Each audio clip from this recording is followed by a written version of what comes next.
Seja bem-vindo, bem-vinda ao estudo do Livro dos Espíritos de hoje. Busque um ambiente tranquilo e sereno.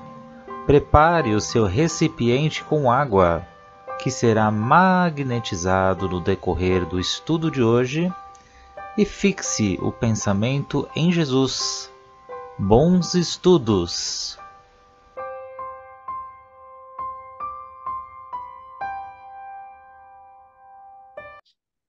Olá a todos, sejam todos muito bem-vindos aqui ao nosso grupo de estudos do Livro dos Espíritos, esse livro base.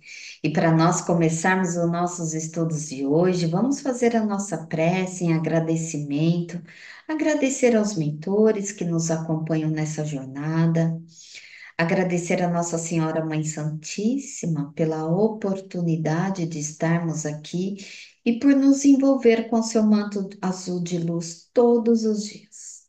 E a seu Filho, nosso Mestre Jesus, que com certeza está conosco nesses ensinos de hoje. Agradecemos a Deus pelo dom da vida, pela oportunidade de estarmos aqui no planeta Terra.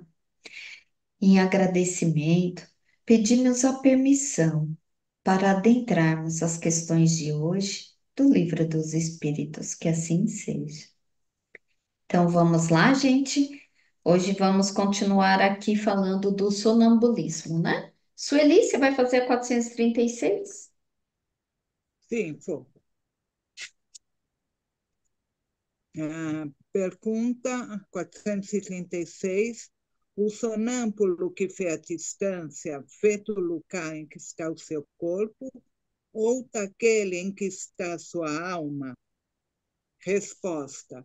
Por que esta pergunta? Pois se é a alma que vê e não o corpo, né? O Kardec responde.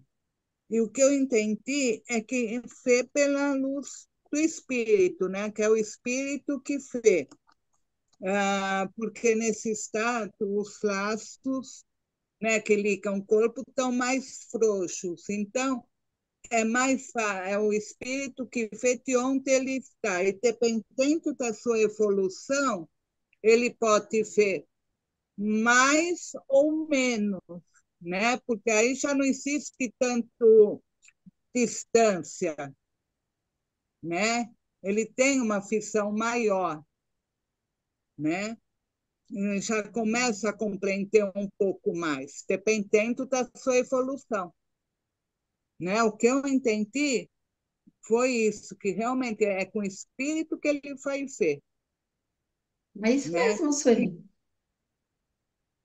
Não é? Então, é na evolução.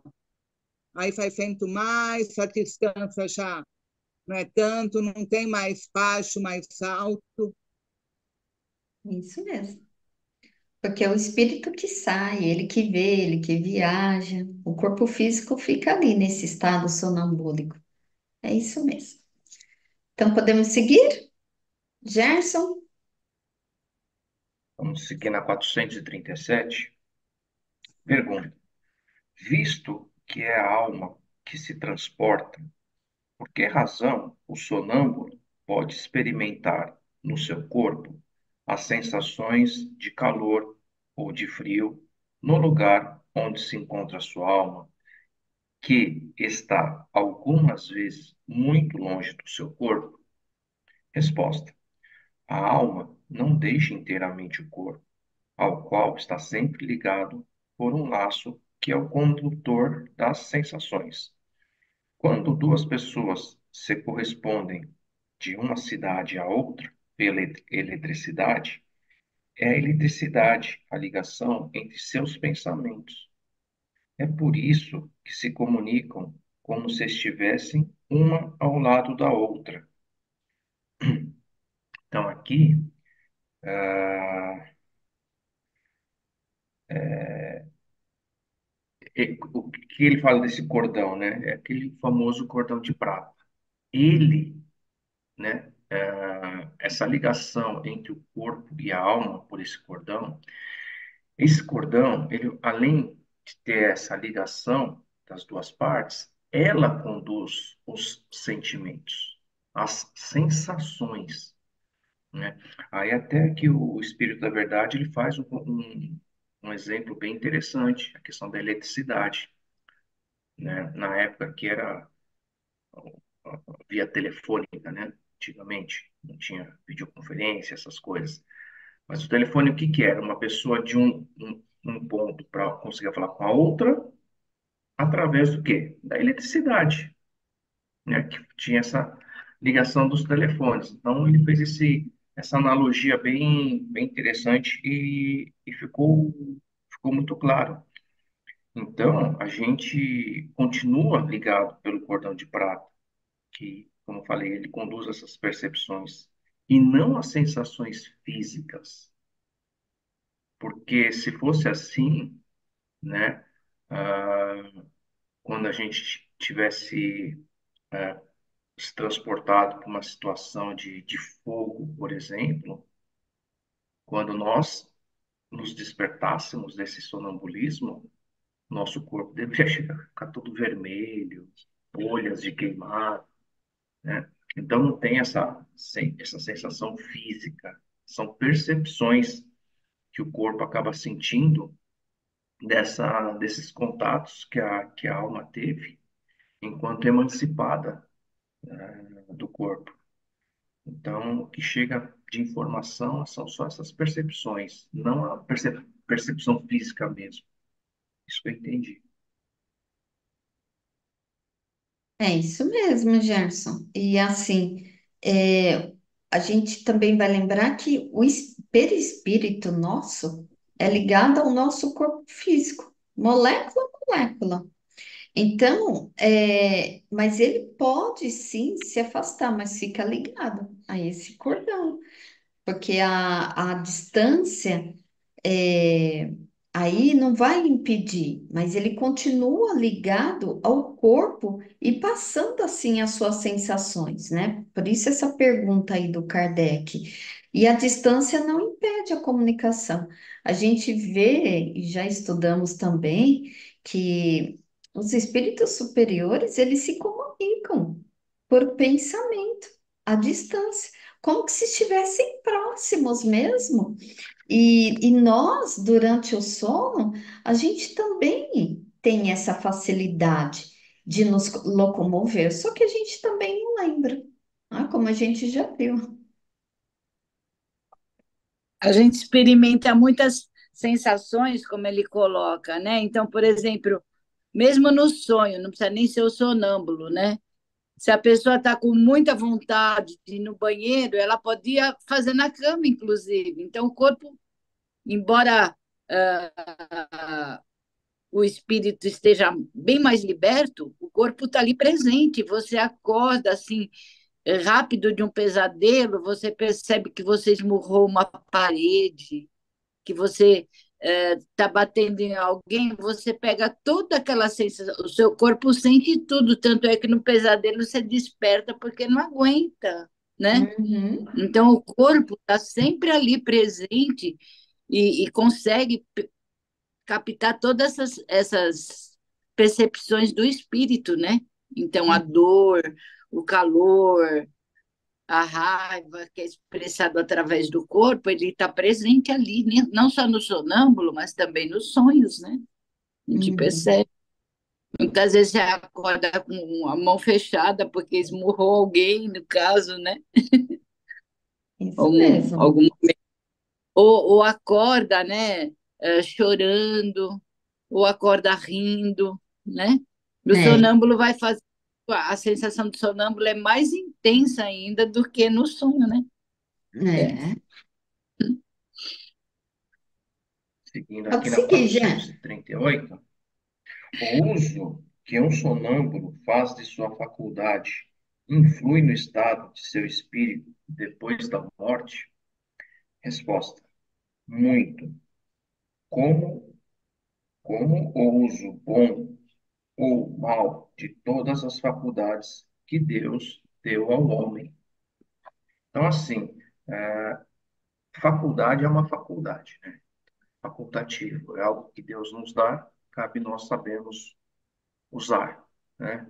Então, se usa para o bem, a gente vai ter proventos. Se usar por mal, a gente vai ter consequências, né?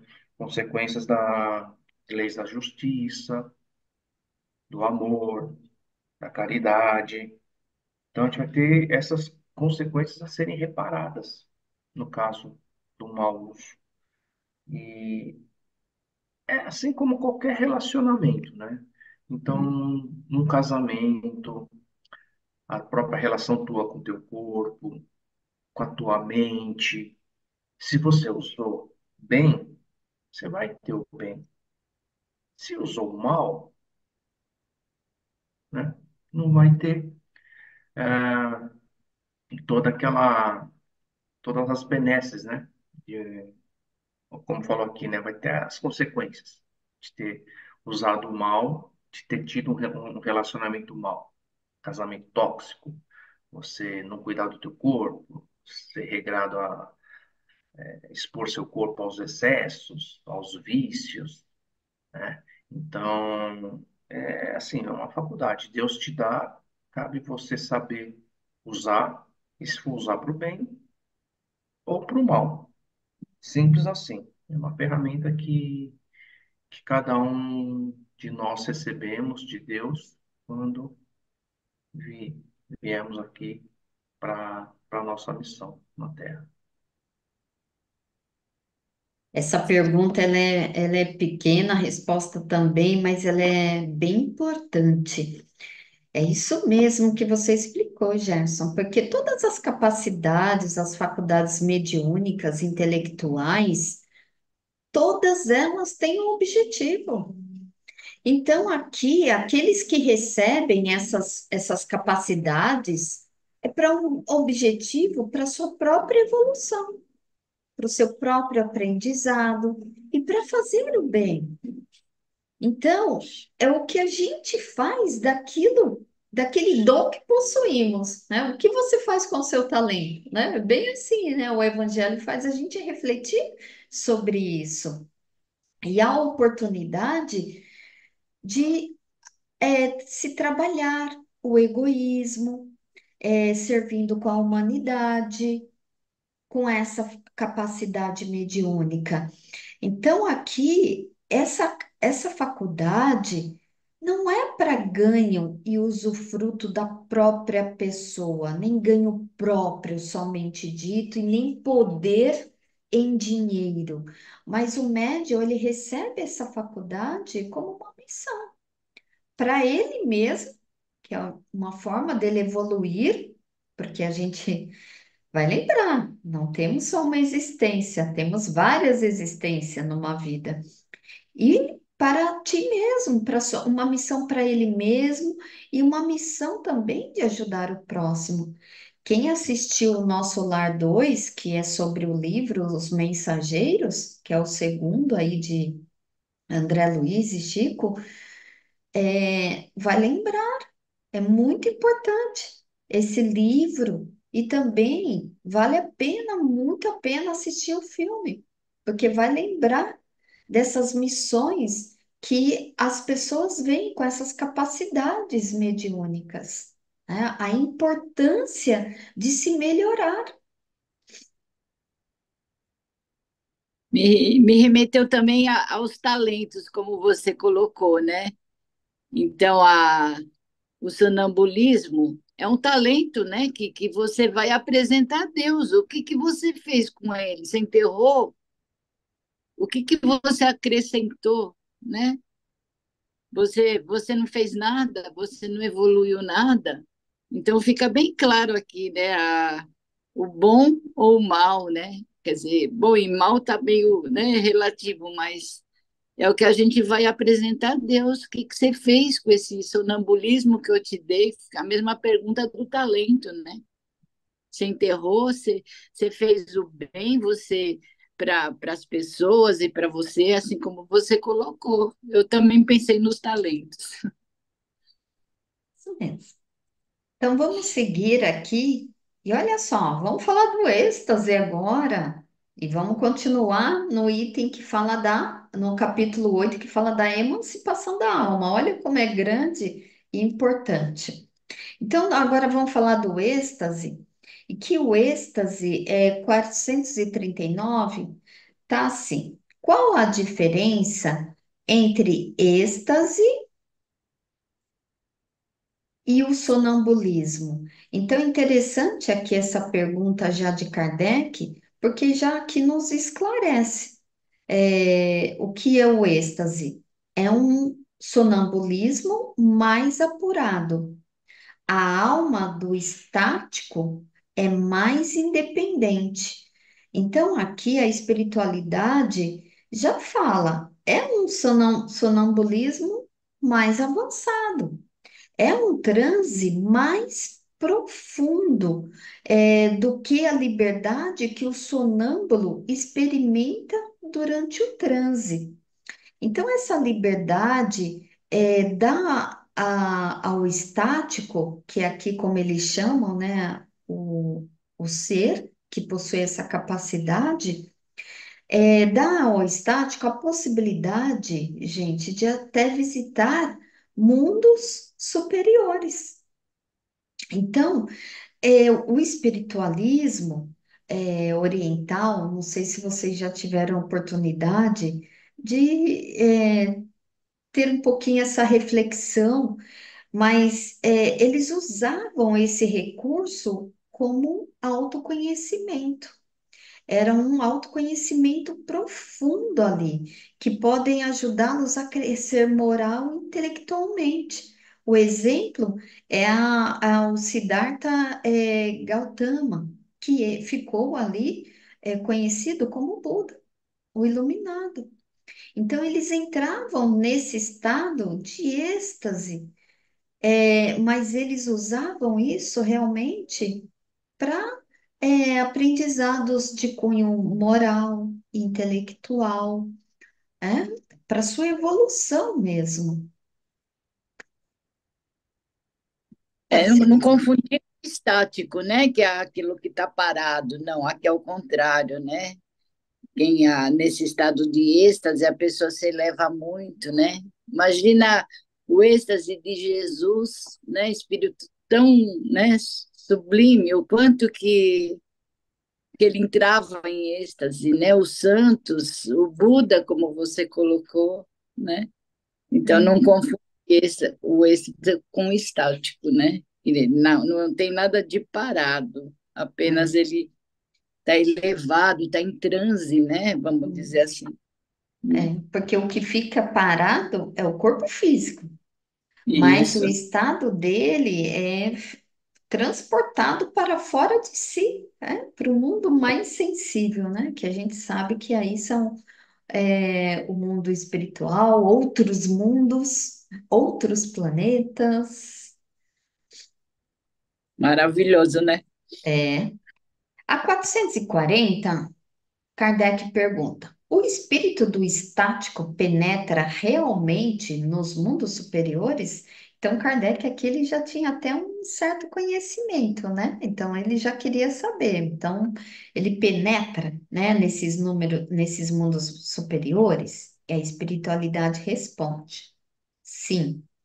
Ele os vê e compreende a felicidade dos que os habitam. É por isso que desejaria permanecer neles. Mas há mundos inacessíveis aos espíritos que não estão bastante depurados. Então, olha só, muito importante isso aqui, porque assim como qualquer outro fenômeno, o espírito ele pode não ser evoluído. Para ser um médium, gente, o médium ele não é um ser evoluído, ele está em evolução, assim como todos aqui. Não é mérito ser médium.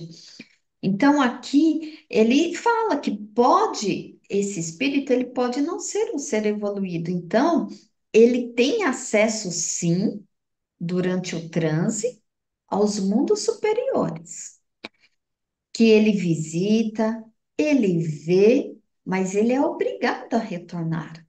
Ele precisa retornar. Ele não tem condições ainda de viver num mundo desses, porque ele precisa estar aqui para sua evolução, para um processo. A gente já viu, a natureza não dá saltos. Opa, tô aqui, já vou para Júpiter. Então, pera um pouquinho, né? Vamos depurar esse espírito aí.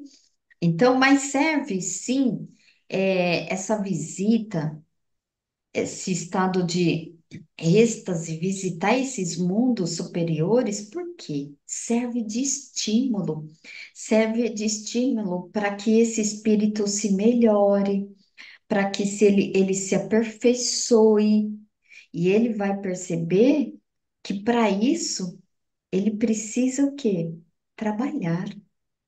Trabalhar a si mesmo, trabalhar para o próximo, para ter essa oportunidade de habitar no mundo melhor. Então, esse estado de êxtase também vale a gente lembrar que não é um processo assim tão fácil. Assim como eu trouxe o exemplo lá de Buda, não é um processo fácil, é um processo raro de se ter.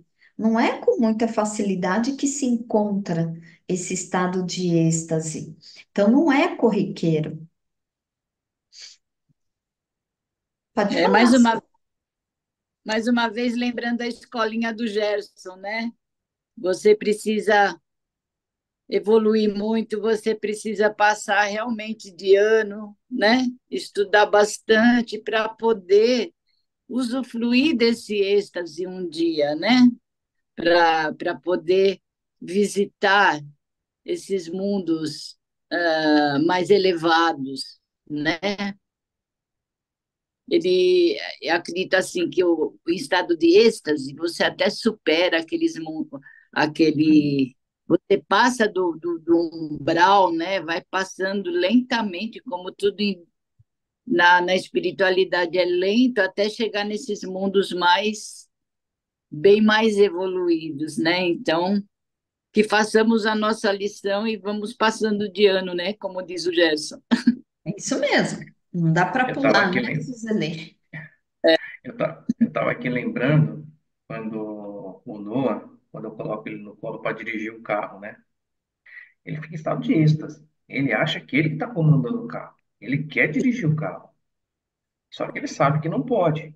Para chegar ao ponto dele ficar sozinho, vai aí pelo menos mais 16 anos. Com certeza. Mas, de qualquer forma, ele tem a sensação, porém, não pode. Ele vai ter que se evoluir. Tem, né? Vai evoluir e tal, para um dia ter condições de dirigir o carro sozinho. E aí, quando ele for dirigir o carro, ele vai ver que não é só êxtase, né? Tem a questão da responsabilidade, atenção, né? Então, olhar de fora, tudo é festa, tudo é alegria. Mas quando você tem a permissão de estar ali na situação, você vê que o êxtase, na verdade, é a empolgação de sentir o gostinho, mas não usufruir na sua plenitude, né? Que existe muita responsabilidade, muito trabalho, muito desenvolvimento para você pertencer àquela situação, né? Então, fez lembrar o Noah, O Noah vai ter que aprender o trânsito, né? Não né? xingar no trânsito, né? Isso, vai ver que não é só alegria, né? Ficar na Tem frente do os volante. malucos ali que fecham, né? Verdade. Boa analogia, Gerson.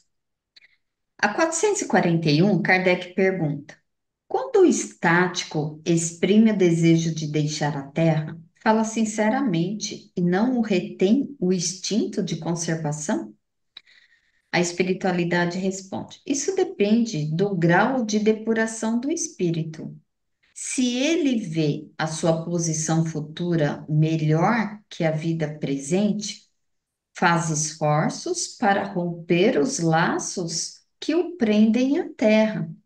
Então, olha só, é, aqui Kardec ele fala que às vezes o deslumbramento é tão grande quando se visita os mundos superiores que ele tem vontade de ficar e deixar a Terra, não quer mais voltar, não quer retornar à Terra. E aí? E a espiritualidade responde que se é um espírito que ainda tem pouco conhecimento, ele pode sim querer tentar ficar e nesse transe, ele pode tentar desatar esse nó que o prende ali e tentar se libertar. Então, olha só a importância de ter o cuidado com esse estático, porque a vida dele fica por um fio mesmo. Então, olha a responsabilidade de quem está ali acompanhando, porque para ele se desprender vai ser rapidinho. Mas também se esse espírito se desprende, não retorna nada, garante que ao desencarnar, ele vai permanecer naquele mundo que ele ficou deslumbrado. Porque a gente já viu o quê, gente? Que a gente só vai para esses mundos superiores conforme é depurado o nosso espírito, é trabalhado. Então a gente tem toda uma evolução aí. A gente não pode sair daqui já querer ir para lá, para aquele mundo mais feliz. Não é assim. A gente nem conseguiria viver, iria se sentir um bichinho acuado lá, porque como é que eu vou lidar com isso, né? Então, é muito importante, até naquele sentido, quando Kardec fez essa pergunta, a importância daquele magnetizador que dá aquele suporte para aquela pessoa que está naquele êxtase.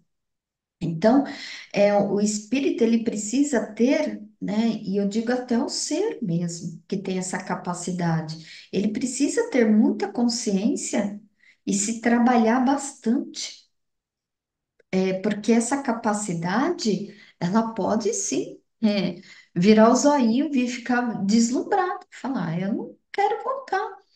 Não sei se vocês vão, saber, mas tem uma parte de Chico. Eu não sei em qual livro foi, mas ele pede para Emmanuel que ele queria conhecer outros planetas, outras galáxias. Ele queria ter esse conhecimento, né, desses sistemas. E aí, tá. Aí Emmanuel falou assim, ok, então vamos. Trouxe o Chico em desdobramento, foram se distanciando do planeta Terra, passando ali pelo Sol, coisa e tal. Mas aí, Chico, ele falou assim: não, para, eu preciso tomar um cafezinho, né? Então, olha só a grandeza desse espírito. Então, e Chico, a gente já sabe quem é esse espírito. Então, olha só, mas ele tinha já essa grandeza espiritual, porque ele estava aqui com aquela capacidade toda, mas ele sabia que era para a própria evolução dele, também para ele evoluir, ele tinha essa missão de ajudar as pessoas. São aqueles espíritos nobres que, tipo assim, veio para a guerra e não foge da guerra, continua na guerra. Então, não é para todo mundo. Então, por isso que também esse estado de êxtase, ele não é corriqueiro. Ele é um estado raro de se acontecer. Eu ousaria dizer, eu não sei se eu vou falar um absurdo, mas eu ousaria dizer que no indivíduo com uma evolução mais inferior, não sei se isso está correto, a gente poderia dizer que essa vontade de ali permanecer, que com certeza não vai permanecer se acontecer, né, seria um suicídio, ao contrário, né? Então ele seria uma fuga dessas provas, dessas expiações. Então, se eu estou sofrendo tanto lá, eu tenho dor, eu tenho dificuldades financeiras, eu tenho um monte de coisa, e me apresenta um mundo tão maravilhoso, então é aqui que eu vou permanecer e eu vou tentar cortar esse laço, né? Não deixa de ser um suicídio, né? Não deixa de ser, não. É um suicídio, sim. Né? Importância, então, dá essa evolução para ter esse êxtase, né? Que sabe que ter a humildade de saber que não pertence àquele mundo, que vai ter que Uhum. voltar, porque ele mesmo pediu para voltar e passar pelas suas provas e expiações, para depois, um dia, depois de muitas reencarnações, conquistar esse lugar tão almejado, né? Uhum, uhum. Eu concordo com a Suzele, eu pensei dessa forma também, porque que eu estava aqui imaginando? As férias escolares de uma criança. A criança sai de férias, Quer para voltar. retornar para a escola é uma dificuldade, né? Experimentou aquela sensação boa de umas férias, e depois para voltar para a realidade, lição de casa, aulas maçantes, é difícil. Então, quer dizer, se a pessoa abdicar do estudo, é o suicídio, né? Concordo com a Suzeli, é o suicídio. Agora, por outro lado, tem aqueles espíritos mais evoluídos. Então, de repente, aquele colegial que vai visitar um campus de uma universidade. Fala, nossa, que atmosfera legal.